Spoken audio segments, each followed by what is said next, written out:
If you're new to the channel, I'm not a Trekkie. I'm not even a big fan of sci-fi in general.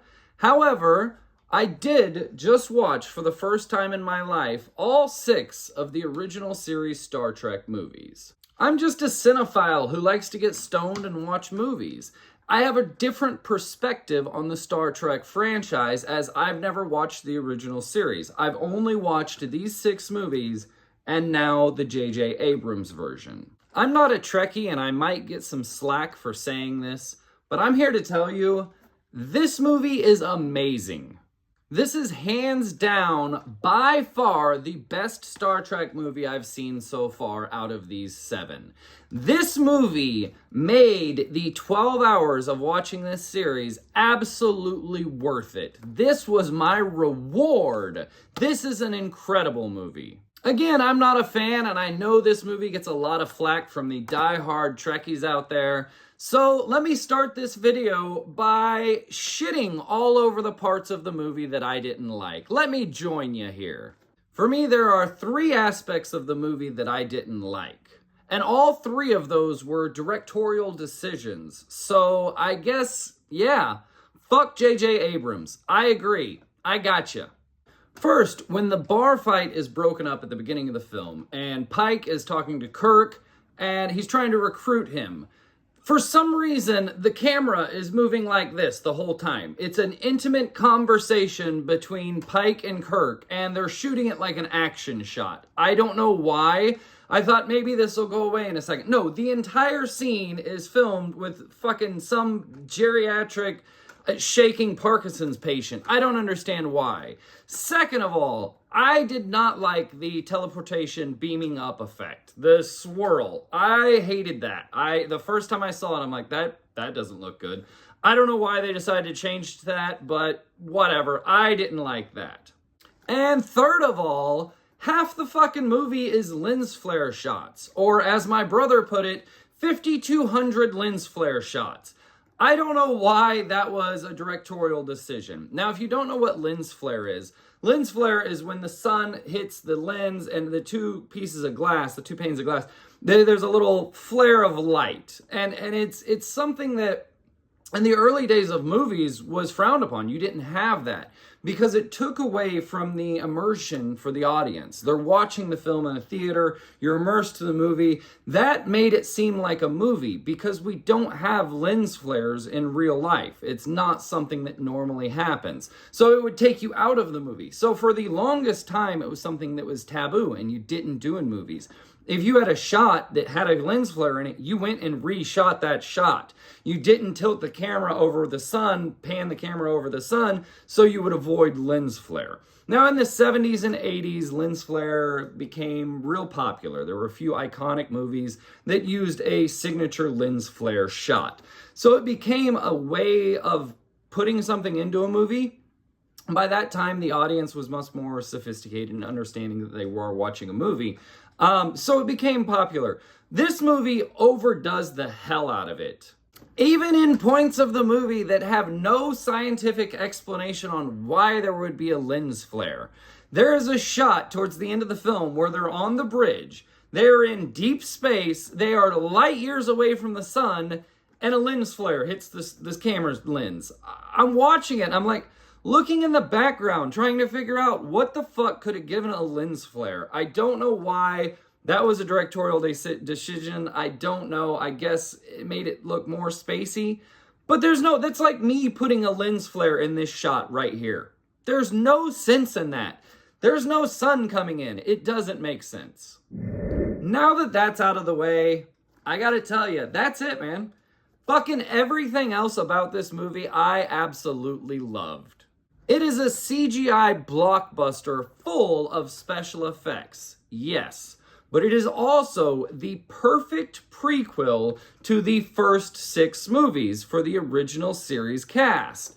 This is a fantastic tie-in. The casting was wonderfully done. Almost all of the characters are casted perfectly. I've never been a huge fan of Simon Pegg, but I am now. And I don't know that his casting was nearly as good as it could have been. He's obviously not so robust. Him and Uhura, I'm not sure about their casting. Uhura had small parts in the first 6 movies, so I don't know her character. Maybe that was good casting, but to me it just felt like they just needed a kind of an A-list celebrity, a hottie, to fulfill the role. I didn't see much of Nichelle Nichols in the first 6 films. Really the only thing that I remember about her character specifically was her dancing in the desert, which I thought was cheesy. But maybe Zoe is the perfect fit. I'm not sure. I also wasn't sure about Harold playing Sulu, but he definitely made it work for me. He definitely did good in the action sequences. I thought he fit the role fine. At first, I'm like, really? Fucking Harold? Really? From Harold and Kumar? But it worked for me. I liked it. But for our 3 main protagonists, absolutely perfect casting. Zachary Quinto he acts like Spock. That is Spock to me. He does a great job. He also looks a lot like Spock. And which, isn't that like the worst thing in the world? Hey, you got the part in the new Star Trek movie. What? That's awesome. I love it. That's incredible. Yeah, you got it because you have the same sexual charisma and attractiveness level and same facial features as Leonard Nimoy. Oh, that kind of sucks. Karl Urban played my man Bones incredibly. I loved it. Even in my little handbook of notes that I take during the movie, I wrote, Bones studied Bones. And it turns out Karl Urban was a fan of the original series, so he knew the character.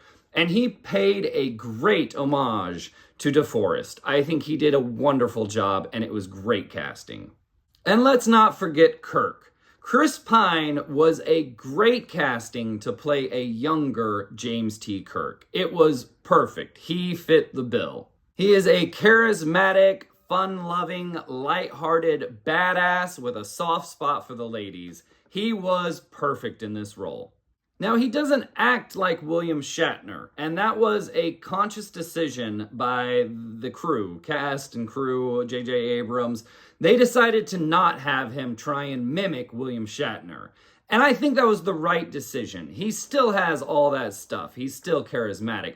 But you don't want him to just go in there and try and rip off Shatner because, and although I hate to say it because I don't want this man's head to get any bigger than it already is, no one can do what William Shatner did. If anyone would have tried to just mimic him, it wouldn't have worked. It would have been laughable. I agree with him. Like, his halted mannerisms are irreplaceable. He cannot be... There are plenty of people that try and imitate him, but man, no one could have done that seriously in a movie for 2 hours and been believable. William Shatner, my hat's off to you. You did a great role in the original series and the first 6 movies. That being said, what was required for the performance by Chris Pine, being charm, good looks, humor, charisma, and balls, was all delivered in spades. I think he fit the bill perfectly and was great casting for the role of James T. Kirk. This is a perfect prequel to these original 6 films. It is a great movie. It gives the backstories of all of our lead characters, and it tells the story of not only how they met, but also how every single one of them saved every single one of them at some point to build this friendship that we all saw on screen in the first 6 films. This is a wonderful prequel. I don't know why it got so much hate. The introduction of the characters throughout the movie was a fun journey, and it was enjoyable to watch the progress. I remember halfway through the movie thinking, all right, where's Scotty? Who's going to be Scotty? I'm going into this with no information. I'm sure everyone else knew it was going to be Simon Pegg, and we're waiting for him, but I had no idea, and I'm like, oh, shit, nice. All right, there's Scotty. A little side note, Simon Pegg has a Scottish wife, so his Scottish is apparently very passable. The Kobayashi Maru backstory, that's an amazing addition to this prequel. To actually see Kirk cheat and just fucking eating an apple the whole time he's doing it, it's fine, don't worry. Like, he knows he cheated. And even better, the backstory that he's cheating off of Spock's test. Them being enemies at first. It's an incredible story. I think this was a very well-written movie. The Kelvin timeline to both explain the backstory and tie everything in and make a good prequel, but also allow for a different future, for a new franchise, for a new audience. I think it was genius. I think it was fucking great. It's a science fiction movie. They can do stuff like that. I think it was a very well-written film, and it was written by fans of the franchise. JJ Abrams was admittedly not a fan of the franchise, but the writers were, and they paid homage to all of the characters. They had all of the good classic jokes. There's a few little slapstick humor things. He bumps his head, a little homage to that. I think it's a very well-written movie. I think it's a great prequel, and I love this movie. Now let's get into the opening sequence of the movie, because for me, it is tops. It starts in an action scene that I didn't really, like, I'm going into the movie and I'm like, okay, you know, it's the backstory. All right, why are we in an action scene? But it starts off and a door flies open or the side of the wall blows out and someone's hanging on and they fly out into space and then it just goes silent. I'm like, oh, all right, this is going to be cool. It's this big action opening that I thought was unnecessary. As we all know the characters, why are we not just moving into the backstory? But holy shit, what an intro. 12 minutes of action and great action. Obviously, CGI effects galore. It's a big budget movie. Great action for 12 minutes. You get the backstory of seeing Kirk's father take command of a ship. You get to see him say goodbye to Kirk's mother and know that he's going to kamikaze himself. You get this little emotional moment where he hears his son being born. He hears James T. Kirk being born. You get a dialogue discussion of name him after your father. No, Tiberius, no. Name him after yours. We'll call him Jim. Baking James T. Kirk. It's a great opening sequence. I didn't think we needed this big opening. However, by the end of this thing, watching him kamikaze himself and understanding the gravity of this, like, I'm starting to tear up. You fuckers have got me in. You've got your hooks into me. I've only watched 12 hours, 6 movies of these characters, and yet I'm already, like, attached enough that this elicited emotions from me. This was a great opening, and hats off, man. This was awesome. Then, smash cuts to Iowa, and we're introduced to James T. Kirk as a boy. He is stealing a car and driving it down the highway. Now, this is the trailer that I watched. This is why I wanted to watch Star Trek. I own all of these movies because I bought them in a Blu-ray bundle deal. I got all of these. I got every single fucking movie. So I was like, all right, let's watch them start to finish. I watched the first 6. I haven't gotten into the Next Generations, but this is the same characters. So I wanted to do these 3 movies first. And the trailer that made me want to watch all of these movies was this trailer and this drive in the desert and him fucking peeling out and dropping out. Little did I know, the trailer didn't specify. It has Beastie Boys' Sabotage playing in the background, which is fucking great. 30 years later, this song still is perfectly appropriate for a high-octane, high-action scene in a movie.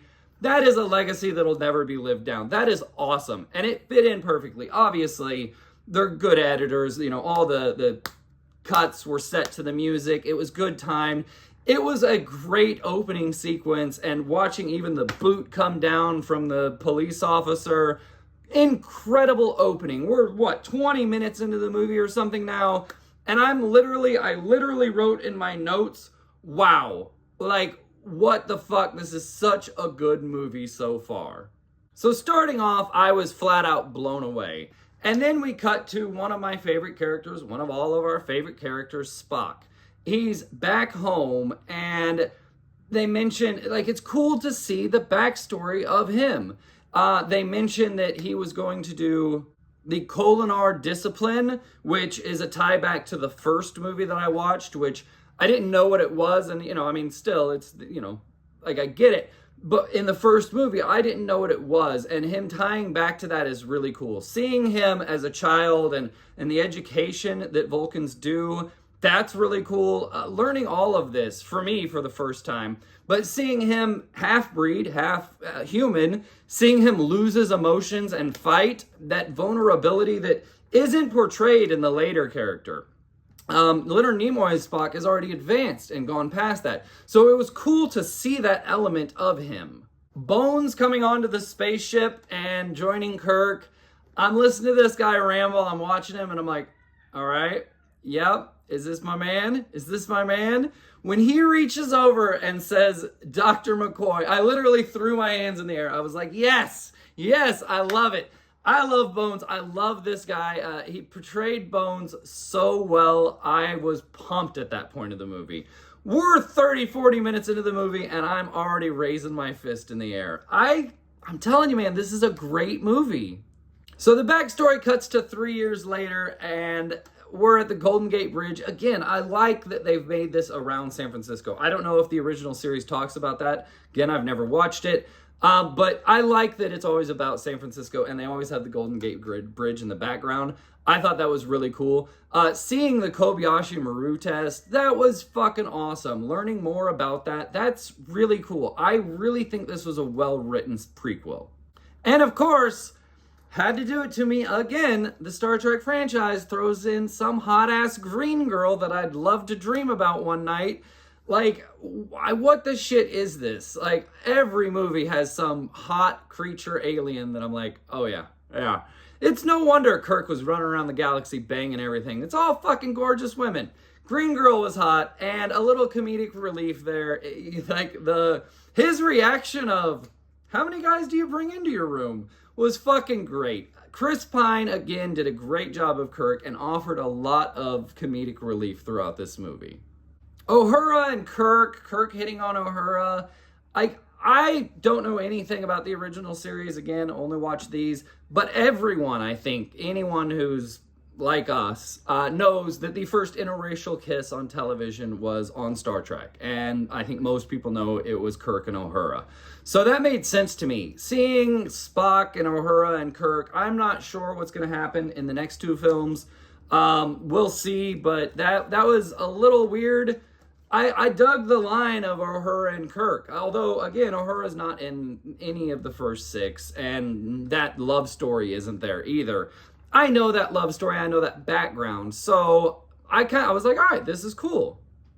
The backstory of Bones giving Kirk the bug, I thought was really a good tie-in. That was like, okay, now they're best friends. You know what I mean? There was a lot of storytelling of how all these people became best friends and how Bones stuck his neck out for him and brought him along the Enterprise.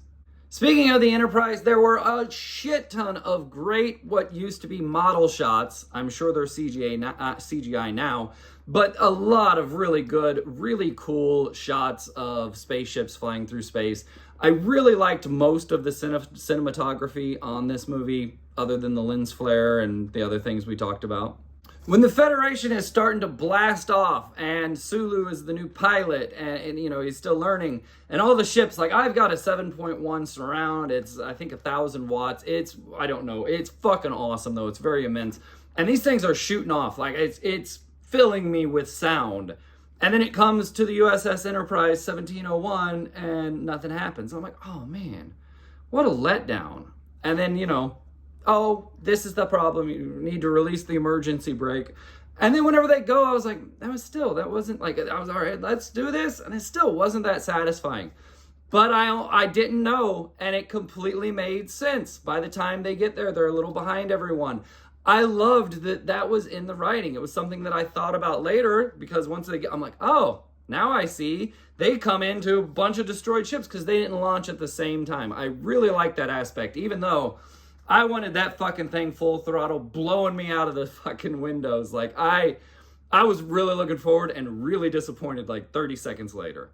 I love that obviously our main protagonist, Kirk, was the one who figured out that it was a trap from overhearing Uhura and, piecing it all together. I thought that was really cool. And obviously one of the biggest scenes of the movie, I gotta admit, was one of my favorite. As they're dropping down to the platform of the drill above Vulcan, and they come out and they're launching straight down, and all you can hear is breathing. It's like, oh, this is good. This is good. Then the score slowly starts to build up. And I learned from the special features that apparently an homage to Star Trek is you have someone in a red suit that dies. I didn't know that. But I'm watching these three guys come down, and then the maniac, Olsen, not pulling his chute, pull your chute.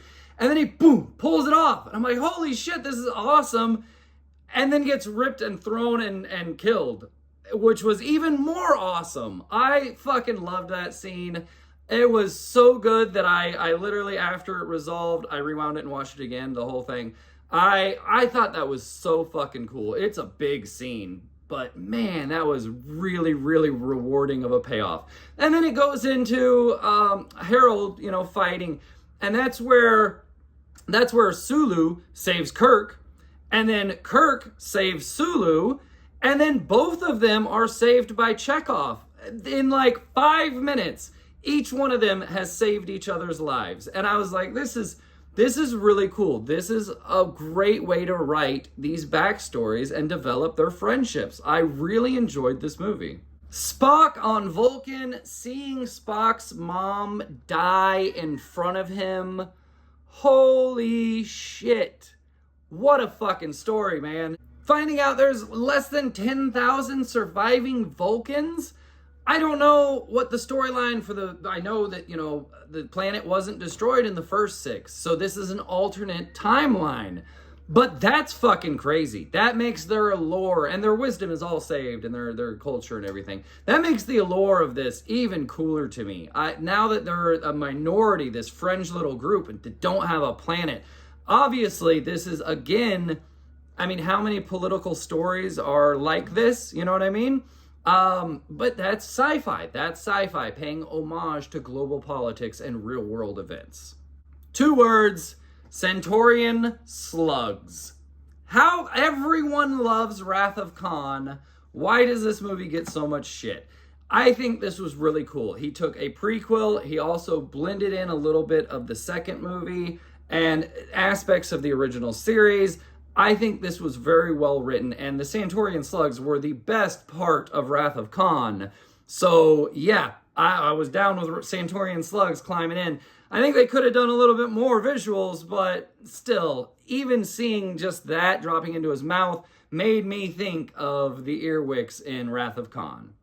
Constantly, this movie paid homage to the original series and the first 6 films. Whether that be Scotty screaming, "I'm giving her all she's got," or Bones saying, "Damn it, man, I'm a doctor, not a physicist." Or Spock quoting memorable lines like, "Once you eliminate the impossible, whatever remains, however improbable, must be the truth." All of our characters are getting classic, homage references to. This was a good movie. I am so thankful that I watched the first 6 so that I got all of those references throughout the movie. I personally love the Kelvin Timeline. I think it was awesome that Leonard Nimoy was in the movie. I think it's awesome that he's 129 years in the future. I think it's awesome the way that the Kelvin Timeline has changed everything and opened the doors for a new franchise. I, again, have never watched the original series. I am digging these first 6 movies, and I am loving the way that JJ Abrams is continuing the legacy with a new path for a new audience. I think this was a phenomenal picture. Scotty learning how to transport onto a ship that is in hyperspeed, learning that he taught himself was really cool. I loved Simon Pegg's, comedic relief. I shipped a beagle. I don't know. I'll tell you whenever I find out. I feel bad about that. That was funny as shit. There was a lot of good comedy tied into this movie in a very genuine way. I think the storyline of Spock being emotionally compromised was very well written. I loved that after all the events and Spock and Kirk hating each other, when they become friends, it's a little tag back to everything, but even this movie, Kirk's like, man, that sounds like cheating to me. Yeah, it's a trick I learned. you know, like, it's cool. I loved seeing this bromance evolve in this feature film. I still know nothing about Romulans and Vulcans and Klingons and all of these different species, but apparently Vulcans and Romulans have some similar ancestry, so I'm interested to see if the second film delves into that a little bit more.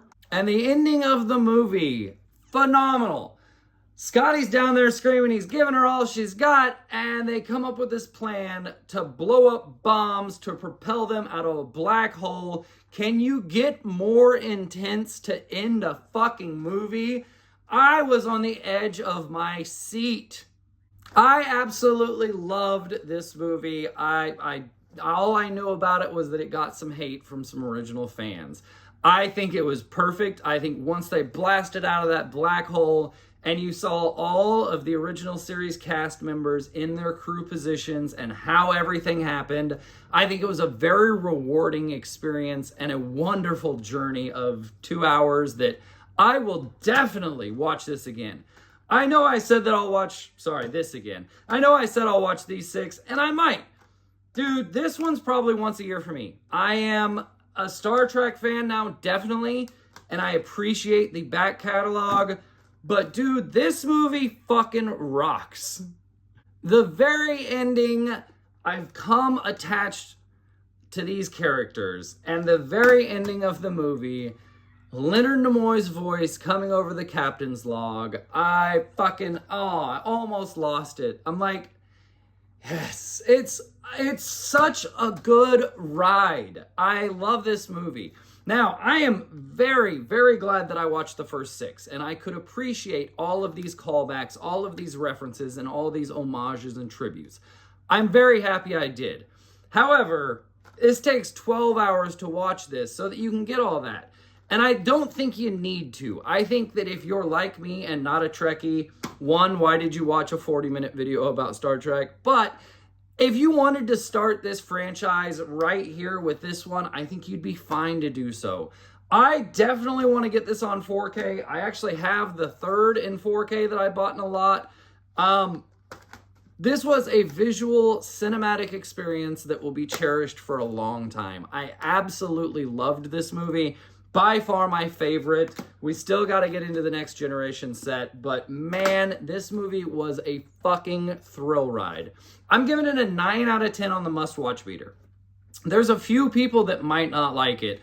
Like, I don't know, some women might not like it because it's a big action film, but even that, fucking I almost teared up a couple times. Like, the opening sequence, like it's a really good movie. This isn't just a good Star Trek movie. This is a great movie in general.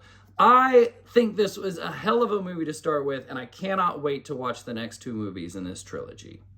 My jam meter, I'm giving it a 10 out of 10. I think that's pretty damn obvious, and I'm saying rewatchability calendar once a year. That is my rankings, ratings, and review of Star Trek, JJ Abrams, 2009. I think it's a great fucking movie, and I don't understand the hate. Star Trek.